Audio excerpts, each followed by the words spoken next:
Well, with all the screeching recently about Vladimir Putin and Russia and treason, it's been easy to miss the real news. We have some real news. The United States is inching closer, apparently, to some kind of conflict with Iran. This Sunday, the president tweeted this, quote, to Iranian President Rouhani, never ever threaten the United States again or you will suffer the consequences, the likes of which few throughout history have ever suffered before. We are no longer a country that will stand for your demented words of violence and death. Be cautious! Exclamation point. Well, the interesting thing about this tweet is what didn't happen. The press is usually quick to jump on the president's intemperate tweets. CNN has apparently an entire team of progressive teenagers devoted to monitoring his feed. But this time, there wasn't much comment from the media. Why? Because if there's one thing Washington loves more than open borders and fat lobbying contracts, it's pointless wars half a world away. Contractors get rich, neocon intellectuals feel powerful. Bill Kristol, Max Boot, and Nancy Pelosi agree on one thing. War is good as long as the war does not help the United States.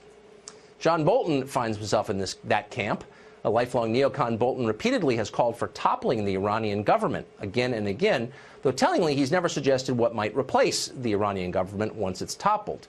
Now, that he's national security advisor, he has been changing our policies. The U.S., for example, has begun promoting protests within Iran in an effort to overthrow the regime there. Secretary of State Mike Pompeo appears to be on board with this.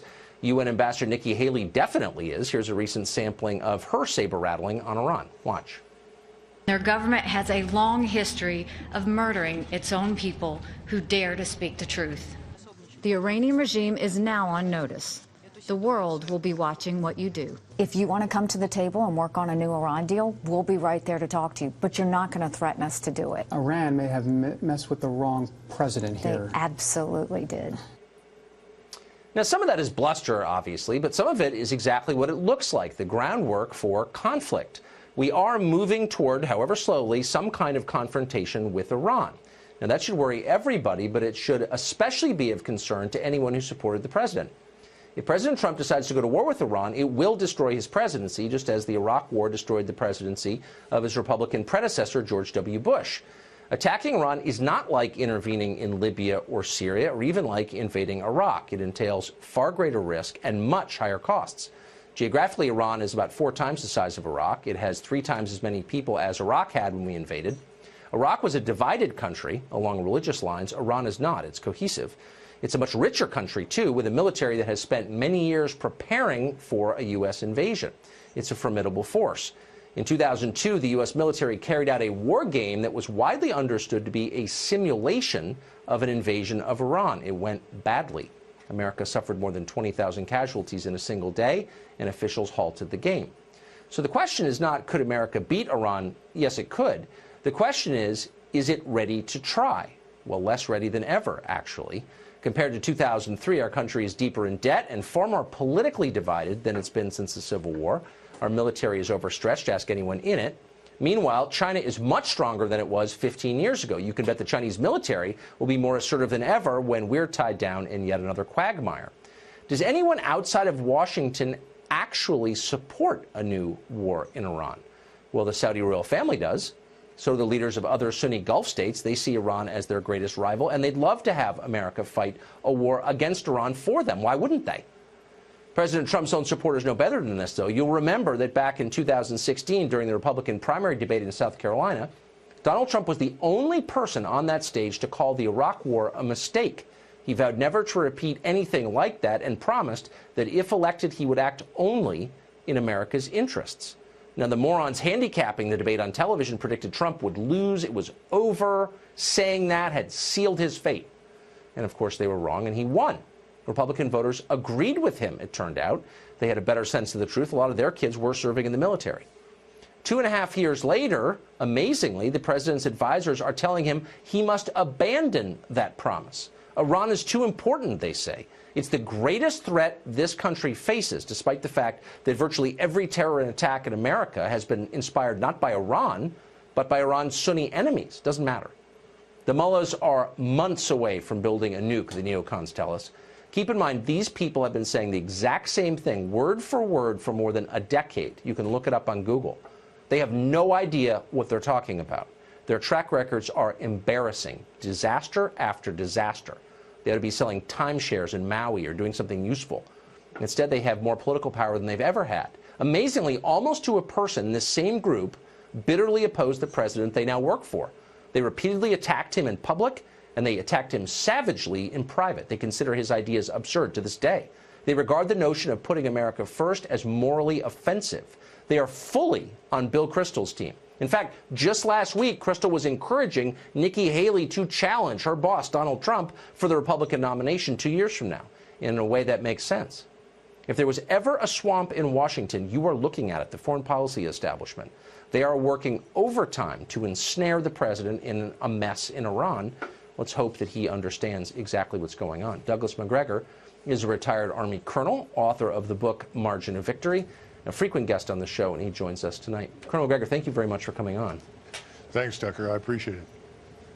So I can't help, since I've been in Washington for 30 years, notice that the very people who are pushing this new entanglement, this new enterprise, are the Trump administration's gravest enemies on almost every subject.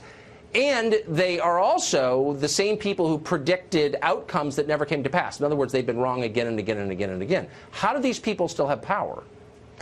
Well, look, I think President Trump lost control of the whole appointment process and staffing the government shortly after the election.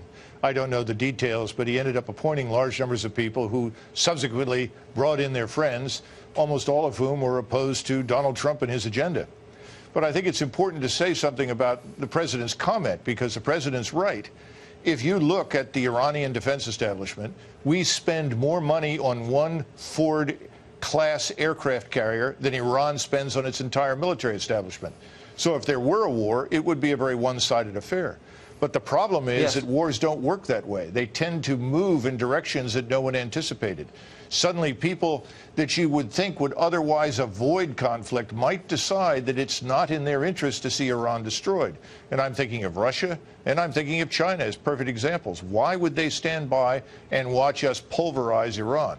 It seems very unlikely. So I think President Trump understands that. In fact, this afternoon when he talked to the VFW, he made the comment that he pulled out of the deal with Iran, but he's open to another deal. He's open to talking, to negotiating.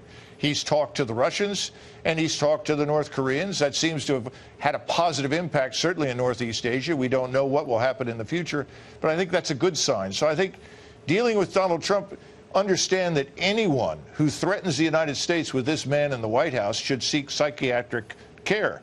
They're crazy, because Donald Trump means what he says. He will fight to defend the United States. On the other hand, I don't see any evidence that he's interested in precipitating a conflict. Do you think the advisors around him, whose comments we just played, Nikki Haley, for example, or John Bolton, I mean, they seem to come at this with pre-existing agendas? Well, of course. But the good news is that President Trump hasn't listened very much to his advisors. If he did, we would never have made any progress on the Korean Peninsula. We would not be working with the Chinese.